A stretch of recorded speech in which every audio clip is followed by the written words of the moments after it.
Hi hello welcome back to my YouTube channel. ഇന്ന് നമ്മൾ ഒരു അടിപൊളി നെത്തോലി മീൻകറിയാണ് റെഡിയാക്കി എടുക്കാൻ പോണത്.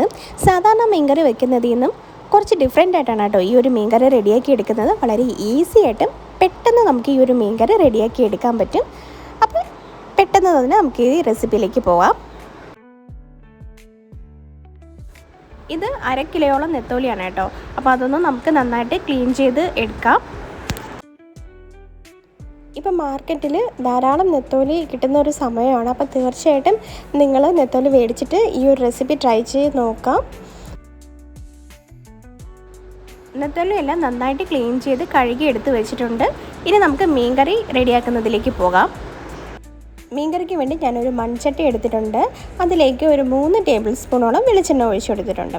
നമ്മൾ മീൻകറിയൊക്കെ റെഡിയാക്കുമ്പം മൺചട്ടിയിൽ തന്നെ റെഡിയാക്കി എടുക്കാൻ നോക്കുക. കാര്യം ആ ഒരു മീൻകറിയുടെ നല്ലൊരു ടേസ്റ്റ് കിട്ടണമെങ്കിൽ നമ്മൾ മൺചട്ടിയിൽ വെച്ചാലേ അത് കിട്ടത്തുള്ളൂ. വേറെ ഒരു പാത്രത്തിൽ വെച്ചാലും നമുക്ക് ആ ഒരു മീൻകറിയുടെ ടേസ്റ്റ് കിട്ടത്തില്ല. എണ്ണ ചൂടായിട്ട് വന്നതിന് ശേഷം ഇതിൽ നമുക്ക് 1/4 ടീസ്പൂണോളം കടുക് ചേർത്ത് കൊടുക്കാം. കടുകെല്ലാം ഒന്ന് പൊട്ടി വരട്ടെ. അതിനുശേഷം ആണ് ഇതിലേക്ക് നമ്മളൊരു 1/4 ടീസ്പൂണോളം ഉലുവ ചേർത്ത് കൊടുക്കുന്നത്. ഇത് മുഴുവനായിട്ടുള്ള ഉലുവയാണ് കേട്ടോ ഇതിലേക്ക് ചേർത്ത് കൊടുക്കാം. ഇനി ഇതിലേക്ക് ഞാൻ ചതച്ച് വെച്ചിട്ടുള്ള വെളുത്തുള്ളി ആദ്യം ചേർത്ത് കൊടുക്കുന്നുണ്ട്. പിന്നെ നമുക്ക് ചേർത്ത് കൊടുക്കേണ്ട ഇഞ്ചിയാണ്. പിന്നെ അതിലേക്ക് നമുക്ക് കുറച്ച് കറിവേപ്പിലയും കൂടി ഇട്ട് കൊടുത്തിട്ട് നന്നായിട്ട് നമുക്കിതെല്ലാം കൂടി ഒന്ന് മിക്സ് ചെയ്ത് കൊടുക്കാം. അപ്പോൾ ഇഞ്ചി 1 ടേബിൾ സ്പൂണോളം ഇഞ്ചിയും 1 ടേബിൾ സ്പൂണോളം വെളുത്തുള്ളിയും ചതച്ചതാണ് ഇതിലേക്ക് ഞാൻ ചേർത്ത് കൊടുത്തിട്ടുള്ളത്. അപ്പം നന്നായിട്ട് ഇതൊന്ന് വഴന്ന് വരട്ടെ. ഈ ഒരു എണ്ണയിൽ കിടന്ന് ആ ഇഞ്ചിയുടെയും വെളുത്തുള്ളിയുടെയൊക്കെ ഒരു പച്ച മണം മാറി നല്ലൊരു മണം വരും. അപ്പോൾ അതുവരെ നമുക്കിതൊന്ന് വഴറ്റി കൊടുക്കണം.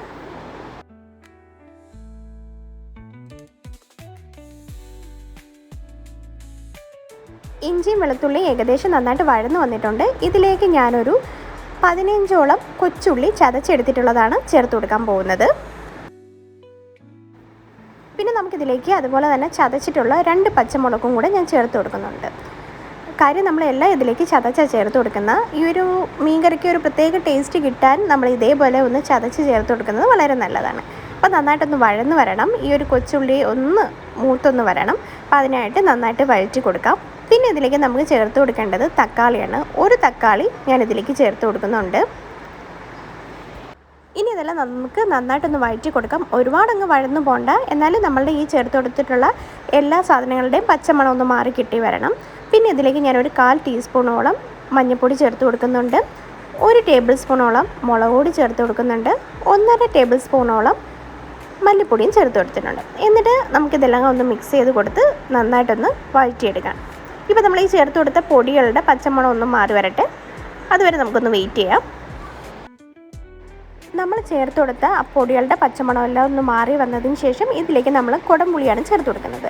ഇതിപ്പോൾ ഒരു 4 പീസോളം കുടംപുളിയുണ്ട്. ഞാനതൊന്ന് ചൂടുവെള്ളത്തിൽ കുതിർത്ത് വെച്ചിട്ടുണ്ടായിരുന്നേണോ. അപ്പം ഒരു കപ്പോളം വെള്ളത്തിലാണ് കേട്ടോ ഞാനത് കുതിർത്ത് വെച്ചിട്ടുണ്ടായിരുന്നത്. അതും കൂടെ ചേർത്തതിന് ശേഷം നമുക്കിത് നന്നായിട്ടൊന്ന് മിക്സ് ചെയ്ത് കൊടുക്കാം. പിന്നെ ഇതിലേക്ക് ഞാൻ ഉപ്പ് ചേർത്ത് കൊടുത്തിട്ടില്ലായിരുന്നു. നമുക്ക് ഈ ഒരു ടൈമിലേക്ക് ഇതിലേക്ക് ആവശ്യത്തിന് വേണ്ട ഉപ്പ് ചേർത്ത് കൊടുക്കാം.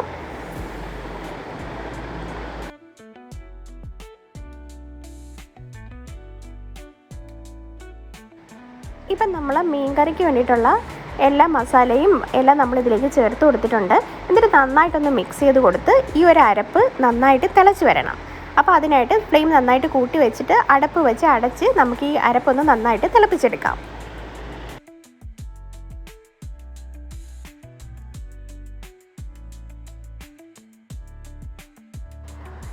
ഇപ്പം എന്താ അരപ്പ് നന്നായിട്ട് തിളച്ച് വന്നിട്ടുണ്ട്. ഈ ഒരു അരപ്പ് തിളയ്ക്കുമ്പോൾ തന്നെ ശരിക്കും നല്ലൊരു മീൻകറിയുടെ മണം വരും. കാര്യം എന്ന് വെച്ചാൽ ഇഞ്ചിയും വെളുത്തുള്ളിയെല്ലാം ചേർത്തിട്ടുള്ളത് കൊണ്ടാണ്.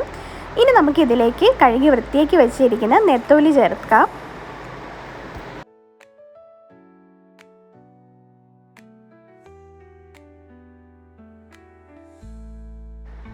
മീനെല്ലാം ഇതിലേക്ക് ചേർത്ത് കൊടുത്തതിന് ശേഷം ഈ ഒരു അരപ്പും മീനുമായിട്ടൊന്ന് മിക്സ് ചെയ്ത് കൊടുക്കാം. ഇതിപ്പം മീൻ ചേർത്ത് കൊടുത്തിട്ടുള്ളത് ആയതുകൊണ്ട് നമുക്ക് സ്പൂൺ കൊണ്ടൊന്ന് ഇളക്കി കൊടുത്താലും പ്രശ്നമില്ല.